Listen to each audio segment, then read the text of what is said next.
بے یقینی والی کیفیت میں مبتلا افراد جادو ٹونا کرنے والوں اور نجومیوں کی طرف مائل ہونے لگے۔ بے یقینی کی کیفیت میں مبتلا افراد سوشل میڈیا پر ٹیروٹ کارڈ سے احوال بتانے والوں، درخت کے پتوں پر خواہشات لکھ کر جلانے والوں، کرسٹل سے علاج کرنے والوں، نجومیوں اور جادو ٹونا کرنے والوں کی طرف مائل ہو رہے ہیں۔ لوگ اپنے ان دیکھے مستقبل کو جاننے کے لیے ان افراد سے رابطہ کر رہے ہیں۔ اس رجحان پر نیو یارک یونیورسٹی میں نفسیات کے پروفیسر کا کہنا ہے، گزشتہ 2 برس سے عوام کورونا وبا کی بے یقینی والی کیفیت اور افواہوں میں جی رہے ہیں اور اب بیزار ہو چکے ہیں، اور یہی وجہ ہے کہ لوگ ایسے عجیب و غریب افراد کا سہارا لے رہے ہیں۔ اس کا فائدہ اٹھاتے ہوئے سوشل میڈیا پر نجومی اور جادو ٹونا کرنے والی عورتیں اور مرد تیزی سے مقبول ہو رہے ہیں، اور یہ لوگ اب لاکھوں کما رہے ہیں کیونکہ ان پر کان دھرنے والوں کی تعداد بھی لاکھوں میں ہے۔ علم نجوم سے وابستہ پیجز بھی خاصے مقبول ہو رہے ہیں۔ اسی طرح سے صحت دینے والے کرسٹلز اور محبت کے نام پر موم بتیاں بھی دھڑلے سے فروخت ہو رہی ہیں۔ ہمارے ساتھ اسٹوڈیو میں مفتی محمد شفیق صاحب ہیں، ماشاءاللہ ہمارے ساتھ ہیں اس وقت مدنی چینل پر، آپ ان کو دیکھ رہے ہیں۔ حضور، عرض یہ ہے کہ یہ جو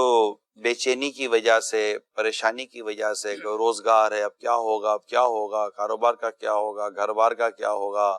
آگے فیوچر کیا ہے، اس تعلق سے لوگ طرح طرح کی باتیں کرتے ہیں۔ اس میں اب یہ چیز بھی ہے، لوگ کارڈز کے ذریعے اور ذائچوں کے ذریعے پتہ نہیں کن کن ذرائع سے، یہ بھی سمجھیں کہ ایک وداؤٹ انویسٹمنٹ بزنس ٹائپ کا بھی بن جاتا ہے یہ۔ تو لوگ جا رہے ہوتے ہیں، معلومات کر رہے ہوتے ہیں، تو اول تو یہ کہ یہ بتائیے کہ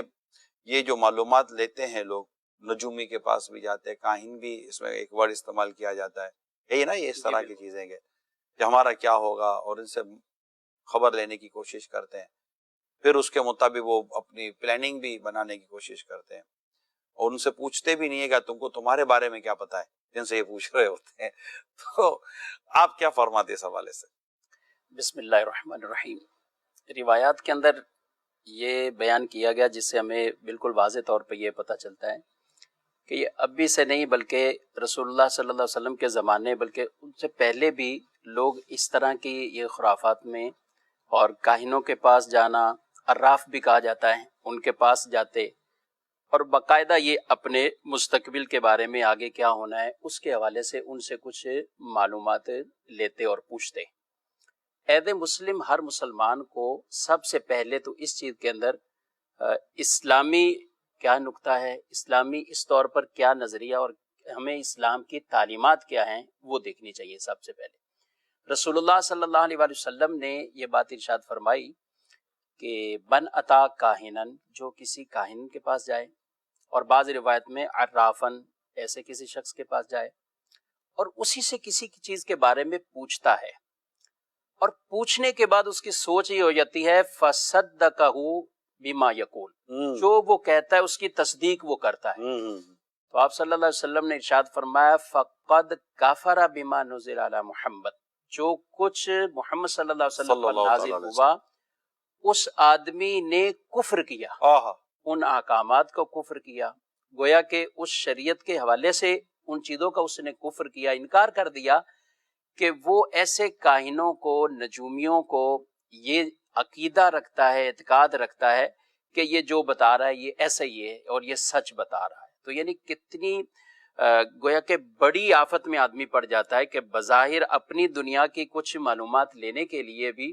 وہ پوچھتا ہے۔ اور اچھا، ایک حدیث میں صحابہ نے عرض کی یا رسول اللہ صلی اللہ علیہ وسلم، کبھی کبھی ان سے پوچھا جاتا ہے تو ایسا ہی ہوتا ہے جیسا انہوں نے بتایا،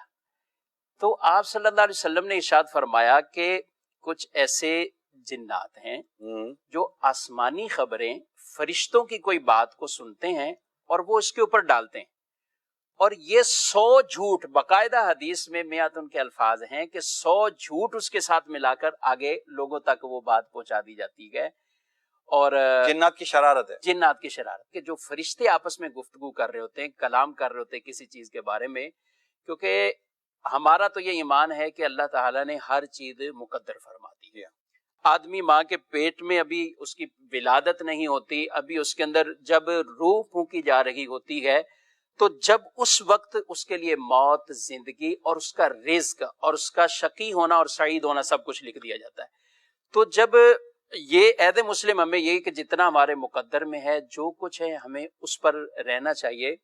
ان چیزوں سے کچھ نہیں ہونا۔ قسمت کے کئی لوگ ہاتھ دیکھ کے بھی قسمت کے حال بتانے والے، اعلیٰ حضرت امام اہل سنت علیہ رحمہ سے یہی پوچھا گیا کہ ہاتھ دیکھ کر بھی لوگ اب قسمتیں بتاتے ہیں، نجومی یہ بھی بتاتے ہیں کہ تو اس طرح کوئی ان کو جانا؟ آپ نے 4 صورتیں بیان ارشاد فرمائی اس جواب میں۔ پہلی تو وہی جو میں نے عرض کی کہ جب آدمی کسی کے پاس جائے اور اعتقاد یہ رکھے کہ جو یہ کہہ رہا ہے ایسا ہی ہوگا اور یہ سچ کہہ رہا ہے، اس کی تصدیق کرتا ہے اور اعتقاد یہ رکھتا ہے، تو فرمایا یہ تو کفر والی صورت ہے۔ دوسری صورت یہ ہوتی ہے کہ آدمی اس کے اندر دلچسپی رکھتا ہے، ان چیزوں کے اندر، اور ایسے لوگوں کو ڈھونڈتا ہے، ان کے پاس جاتا ہے۔ اعتقاد بھلے وہ والی کیفیت نہیں ہے، یقین والی کیفیت نہیں، لیکن اس کی رغبت اور دلچسپی اس معاملے میں ہے، تو اس پر آپ نے ایک حدیث پاک نقل ارشاد فرمائی ہے کہ اللہ تعالیٰ اس بندے کی 40 دن کی نماز قبول نہیں کرے گا، اور یہ حرام کام ہے۔ اللہ اللہ، یعنی اس صورت میں یہ استغفر، کفر نہیں ہے لیکن حرام کام ہے، اور 40 دن کی سخت بات ہے نا، بہت سخت بہت سخت بات۔ پھر آگے ارشاد فرمایا کہ کوئی اگر ہو سکتا ہے ایسا کہ ہنسی مذاق کے لیے جاتا تیسری ہو، صورت، ایسی تیسری صورت میں، لیکن یہ بہت کم ہے ہمارے زمانے میں۔ اور جو چوتھی ہے وہ تو بالکل ہی ہمارے زمانے میں آج کے دور میں کہ کوئی آدمی کسی کے پاس جائے اور اس کو پھر اسی کو عاجز کر دے کہ تم غلط کہہ رہے ہو، جو کچھ ہے اب اس کے پاس بھی ایسا کوئی نالج ہے یا وہ اتنا پختہ ہے، یقین اس کا اتنا اللہ پر یقین کامل ہے، علم اس کے پاس ہے، اور وہ اسی کو ہی غلط ثابت کر دیتا ہے، تو یہ ایک الگ صورت ہے۔ لیکن ہمارے زمانے نارمل تو ایسا کوئی بھی، ایسا امام اہل سنت اعلیٰ حضرت کے پاس آئے تھے نجومی، جس نے کہا تھا کہ بارش نہیں ہونی، میں دیکھ رہا ہوں ہے ہی نہیں، یہ ستاروں کا حساب کتاب ہی بالکل آپس میں منتشر ہے، بارش نہیں ہے اس مہینے میں، یا جو دن کا ایک پیریڈ بیان کیا، تو امام اہل سنت نے پھر اس کا رد کیا اور کہا کہ یہ تم کیسے کہہ سکتے ہو، میرا رب چاہے تو بارش ہو سکتی، فوراً ہو سکتی ہے، وہ قادر مطلق ہے، لیکن یہ ستاروں سے حساب لگا کے اس کو ایسا یقین بنا کر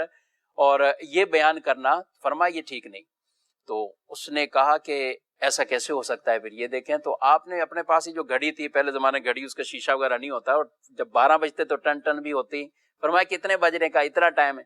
کہا گھنٹہ پورا ہونے میں کتنا ہے؟ کہا پون گھنٹہ رہتا ہے۔ آپ اٹھے اور سوئی کو پکڑا، پونے گھنٹے پہ پہنچا دیا، وہ فوراً بجنے لگ گئی۔ تو وہ کہنے لگا کہ حضرت صاحب یہ تو آپ نے سوئی کو گھمایا ہے نا، ابھی پونا گھنٹہ رہتا ہی تھا وقت میں، لیکن آپ کے گھمانے سے یہ پونا گھنٹہ پہلے ہو گیا اور یہ ٹن ٹن کی آواز آئی۔ تو فرمایا یہ ستارے، یہ سب کچھ اللہ کی قدرت کے تحت ہے، تو رب مالک مختار ہے، جب چاہے جس وقت چاہے تو بارش کا معاملہ ہو سکتا ہے۔ تم کیسے کہہ سکتے ہو کہ اتنے پیریڈ میں ہو ہی نہیں سکتا؟ تمہارا یہ حساب کتاب بتا رہا ہے، بس آپ کا یہ کہنا تھا، تو رب کی قدرت دیکھیے کہ بارش برسنا، ارے واہ، اور بارش بھی برسی، اور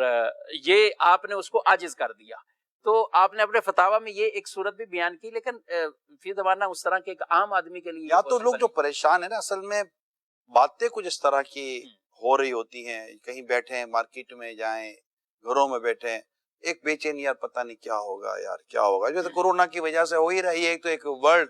عام ہو گیا ہوگا، جی جی یار اب آگے کیا ہوگا، اب کیا ہوگا، اب کیا ہوگا،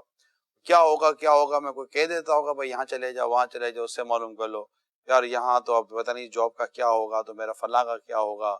رشتے کا کیا ہوگا، تو اب یہ ٹوٹ گیا، تو یہ پھوٹ گیا ہے، تو یہ روٹ گیا ہے، تو یہ چھوٹ گیا ہے، ہزار قسم کی باتیں ہوتی ہوں گی، تو لوگ پھر چلے جاتے ہیں، اور لوگوں نے اس پر حضور